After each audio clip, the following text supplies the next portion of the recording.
Tips memilih casing di tahun 2023. Kenapa harus ada tahunnya? Apa artinya tips ini nggak berlaku di tahun 2022 kemarin?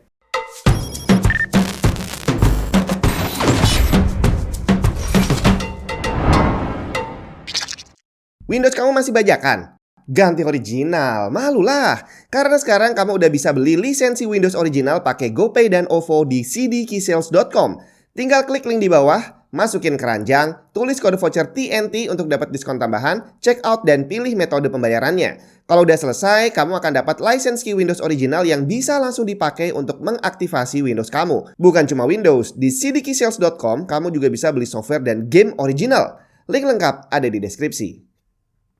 Bukan nggak berlaku, tapi bisa dibilang dunia PC rakitan sekarang ini sudah mulai berubah trennya. Jadi kalau zaman dulu kan kita berharapnya itu PC setiap tahunnya semakin powerful tapi semakin kecil secara ukuran dan semakin hemat listrik. Tapi ternyata yang terjadi belum ke arah sana. PC-nya memang semakin powerful tapi ternyata secara konsumsi daya listriknya semakin boros. Terus udah gitu secara panasnya juga malah semakin tinggi dan secara ukuran juga semakin besar. Karena cooler yang dibutuhkan untuk mendinginkan komponen tadi ukurannya jadi lebih besar dari biasanya. Dan hal ini tentu saja akan berdampak langsung pada pemilihan casing. Karena berarti habis ini kita nggak bisa pilih sembarangan. Secara komponen yang kita beli nanti ukurannya gede-gede. Dan beberapa tahun yang lalu hal ini belum menjadi tren. Jadi waktu itu kebutuhan untuk cari casing yang luas ruang dalamnya itu masih belum terlalu urgent gitu ya. Secara waktu itu yang namanya CPU dan GPU yang sangat haus daya dan butuh cooler gede itu masih belum mainstream. Hanya untuk orang-orang tertentu dan harganya juga mahal. Otomatis waktu itu harga casing yang bisa muat barang-barang besar itu harganya juga lumayan mahal. Tapi sekarang trennya udah mulai berubah. PC sekarang sudah semakin panas dan otomatis butuh cooler yang semakin besar. Dan akhirnya pabrikan casing juga mengikuti tren ini dengan membuat casing-casing dengan ukuran besar tapi harganya terjangkau. Nah, di sini saya mau kasih tips karena terus terang aja pilihan casing sekarang juga udah semakin banyak dan ya saya juga pernah salah beli sih. Nanti saya ceritain. Tapi yang pasti saya mau kasih tips pertama dulu nih. Dan ini harus kamu lakukan sebelum membeli casingnya. Dan kalau bisa sih sebelum membeli komponen yang akan kamu pasang di dalamnya juga. Pertama kali yang harus kamu lakukan adalah ngecek spesifikasi dari casing dan juga komponen lainnya yang akan kamu pasang di sini dan yang berhubungan dengan dimensi pastinya. Informasinya bisa kamu dapat dari website resmi pastinya, terutama untuk casing dia akan kasih website yang isinya itu komplit. Jadi segala informasi yang perlu kamu tahu tentang casingnya biasanya udah ada di websitenya. Nah, di sini saya mau kasih contoh dari Techwear. Ini adalah Techwear Flatline MK2. Di mana ini harganya murah cuma 700 ribuan tapi dia ruangannya lumayan besar dan bisa muat GPU yang besar juga. Tapi kenapa yang kemasan kecil? Nanti saya ceritain karena ini GPU-nya GPU luar biasa nih bre. Oke, langsung aja kita lihat ke websitenya Techwear. Ke bagian support and clearance. Di sini tertulis GPU card maksimum 340 mili, CPU cooler maksimum 160 mili dan power supply length-nya maksimum 200 mili. Perhatikan baik-baik. Di sini yang tertulis adalah angka maksimum. Berarti akan ada kondisi di mana angka maksimum itu tidak bisa tercapai. Contohnya, walaupun dibilang dia bisa muat GPU 340 mili, tapi itu artinya GPU-nya akan mentok sampai sini nih. Dan itu baru bisa tercapai kalau kamu tidak pasang radiator depan. Begitu kamu pasang radiator, maka panjang GPU yang bisa muat di casing ini jadi lebih pendek. Mungkin kurang lebih hanya sekitar 30-an cm tergantung seberapa tebal radiator kamu. Untuk CPU cooler 160 mili itu adalah bukan buat radiator bre, tapi buat air cooler yang model kayak gini nih, tinggi.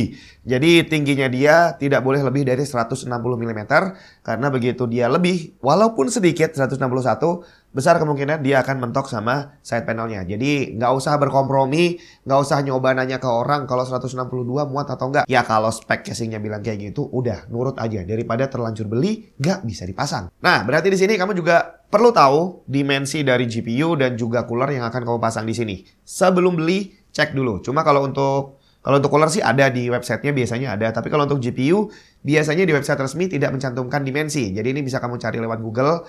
Dan kalau yang biasa saya dapat sih itu di Tech Power Up. Itu biasanya ngasih juga selain detail spesifikasinya ada juga detail dimensinya. Terus soal power supply. Tadi disebutin power supply panjangnya maksimal 200 mili. Jangan salah, tidak semua power supply panjangnya sama. Jadi kalau yang kita lihat normal di pasaran yang kapasitas 500-600an itu biasanya dimensinya sama. Tapi begitu kamu cari yang 1000 watt atau lebih, itu ada yang lebih panjang dan dan selisihnya lumayan jauh sih. Dan ini harus kamu perhatikan karena jangan salah kamu nanti ada pandangan upgrade ke power supply 1000 watt atau lebih, tapi kamu nggak tahu bahwa ternyata panjangnya berbeda dan bisa jadi nggak muat dimasukin ke dalam casing. Pengen rakit Intel Gen terbaru tapi tetap pakai DDR4? Pakai nih, TUF Gaming B760 Plus Wi-Fi D4. Memiliki semua kecanggihan chipset terbaru B760, tapi boleh pakai RAM lama. Mendukung Intel prosesor generasi 12 dan 13, sudah menggunakan PCI Express Gen 5 untuk grafis, serta PCI Express Gen 4 untuk ketiga slot M.2 yang ada. TUF Performance dengan 12+1 power stage yang didukung oleh VRM heatsink yang gede banget. Selengkapnya, cek link di bawah.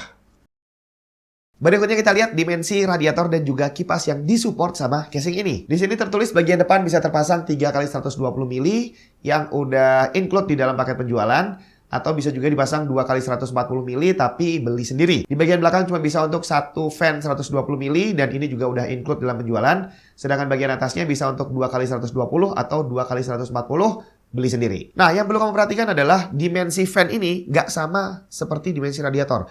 Jadi kalau tadi dibilang bagian depan bisa 3x120, itu kan 360 tuh. Itu tidak sama seperti radiator 360. Karena kalau di fan ini 360-nya pas bre. Tapi kalau radiator dia ada lebihan sedikit. Jadi kalau dari 360 mungkin lebih 4 cm lah ya. Jadi totalnya bisa 40 cm-an. Dan kalau kamu beranggapan bahwa depan bisa dipasangin 3 fan 12 cm, berarti dia cukup dipasangin radiator 360. Salah bre, karena di sini total tingginya ini sekitar 380 mili. Jadi kalau radiator kamu 390 atau 400 mili, nggak cukup dimasukin sini. Kecuali kamu adalah orang yang doyan memodifikasi casing, jadi bagian bawah itu bisa aja dibikin coakan sedikit biar bisa muat radiator 360. Tapi secara default kalau kita lihat dari speknya, radiator yang disupport ini bagian depan bisa up to 280, bagian belakang 120, dan bagian atas up to 280 juga. Tanpa perlu modifikasi, kalau sesuai dengan speknya, dijamin pasti muat. Hal lain yang perlu kamu perhatikan adalah soal cable management. Jadi sekarang power supply itu kapasitasnya udah semakin besar, jadi kabelnya juga akan semakin tebal dan semakin panjang. Terus di PC juga ada RGB lagi ya, jadi kabel-kabel akan semakin banyak.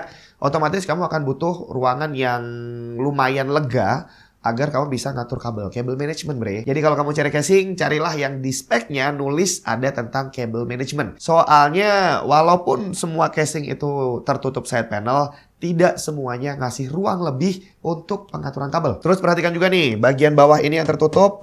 Nggak semua casing ngasih penutup kayak gini.